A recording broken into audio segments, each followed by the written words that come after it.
Welcome to another episode of Gardening with God. Today we're going to talk about tarps, and while we're talking, we are going to see how long it takes us to do our tarp here. So let's start out with, it's the end of the season. Here we're going to have snow coming in the next few days, so we don't have time to do anything else. So we're going to grab a tarp and start covering a new section of the garden that we want to start in the spring. You may not have time. You may not have extra materials like we did last episode with a lasagna garden over there at the end. You may not have the time to do that. You may not have all the extra materials, cardboard, leaves, and everything else. So if it's the end of the season and you do have a tarp, then you can just simply cover the new section. And what's that going to do? It's going to start killing anything underneath it, whether it's grass or weeds.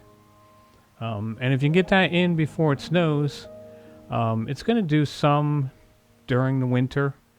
And then when it gets warmer in the spring, early spring, it'll also start killing more weeds. And if we follow our number one tip, which is cover your soil, we definitely want to cover everything so that the weeds don't get a start in the spring.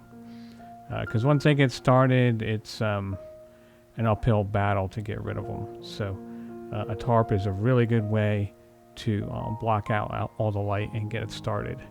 And then you don't have extra work. This is like a slow weed killing process while you can do other things. Now, what size tarp do you need? Really depends on the size of your garden. I've seen market gardeners using tarps, home gardeners. Even if you had a small 4x8 garden with just 3 pieces of wood, you don't even need a tarp. You could use black plastic bags. Or let's say an 8x8 tarp, fold it in half. Put that in on the bottom, and then over the winter, you'll be killing the grass. And then when you add soil to your raised bed in the spring, you're going to have not only the soil that you added, but underneath, the roots will be able to go down into the normal ground and not have any weeds or grass to compete. And if you're doing a raised garden, you definitely want to kill the plants underneath it, the grass and the weeds, because if any of that grass starts coming up, it's really a pain to pull them out by hand one by one. So you definitely want to cover it.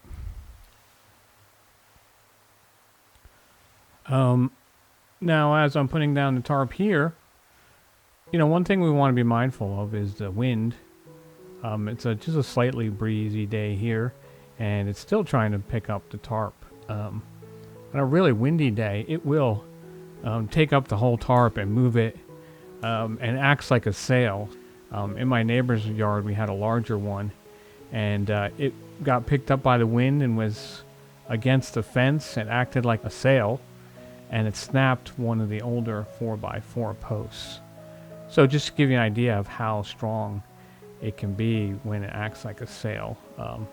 So we definitely want to put heavy pieces of wood or rock over it, like I'm doing here.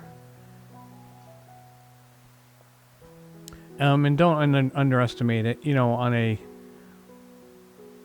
windless day, you're going to put a couple of small rocks on there and think it's enough. But you really want to overdo it in this case. Put some heavy things on each edge and know which direction the wind is usually coming from. Like I have a tree line behind my house, so I know the wind won't be coming that direction. It's usually coming from the direction on the left side of the screen here towards the garden. So that's why I'm putting the heavier things there and then a few on the side. Now, will a tarp do everything? No. It's just going to kill grass and weeds. It's not going to make your soil underneath pliable.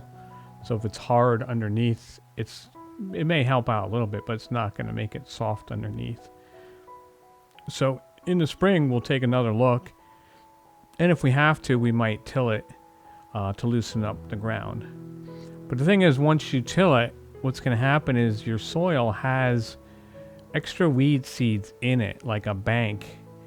And when you till it, those seeds will kind of are going to come up to the surface and going to sprout as soon as you expose them to light, the sun, and rain. So tilling your garden is going to bring back many weeds. So if we do till it in the spring, we will recover it with the tarp right away. Give it a month or two, as much time as we can before we plant, to kill those new weeds. If it's really bad and you have tons of weeds that you can't get rid of, then you could just simply put one tarp down and then punch holes through it and just plant in them. So just be mindful of that, that if you do punch holes in your tarp, you do have to find out how to get the water. You might have to put a watering system in, or manually water it by hand, because this tarp that you see here is not going to let any water through. So if your hole is small where you put your plant in, you may not get enough water. All right, so what I'm going to show you next is what it looks like before and after. Hey, I just want to say, if anybody out there, we want to ask you to subscribe to our channel. You know, this helps us grow, just like the garden. So we need your help to grow. And if you want notifications on a regular basis, just ring the bell. We appreciate that. Okay, so now we are in our neighbor's garden, and we had a tarp on there for a whole year. And I've just peeled it back to let you see what it looks like before and after. So in the bottom of the screen there is the uncovered soil. So you can see it has grass and other weeds there. You know, during the summer and early fall, those weeds were a good foot high. So they had nothing over them. And so if you don't cover your soil with anything, you'll just get tons of weeds. But the rest of the garden there had a tarp over it for about a year, and we just peeled it back to show you, and we can zoom in a little bit and see how much how barren the soil is, as far as there are no grass and no weeds alive. So if we were to plant in this today, your plants would have a great head start. They'd be able to spread out their roots and get started and shoot up before any weeds could even start. And then hopefully your plants get tall enough where they spread out and shed some shade of their own, so that would also block out weeds as well. Once you roll back your tarp and plant your plants, then you can use the leaves and the grass clippings as mulch to block out the weeds while they're growing. You know, as we end this year's fall garden, we'd like to thank God for everything we've gotten. When I started gardening, I decided I'd be happy if I got anything from it.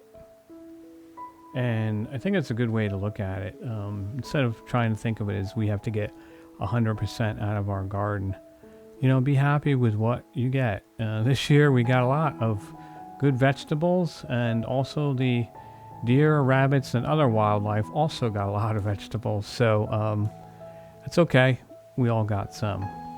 And so if I get any, I'm really happy with it. And there was enough for everyone. So coming up, we're going to have snow coming soon. I think this will be our last outdoor garden shot here. But don't worry, next up will be indoor gardening. So stay tuned for that in our next upcoming episodes. There you go. You can use tarps of all kinds, different sizes, block the weeds, and get a good head start for the spring. Now, if you have any experience with tarps, or have some thoughts about trying them out, we'd like to hear your comments below. You know, this channel is really for the average home gardener. You know, none of us know it all. It's fun to try out some new things, see what works, what doesn't, share some ideas. So we'd be happy to hear some of your ideas or thoughts below.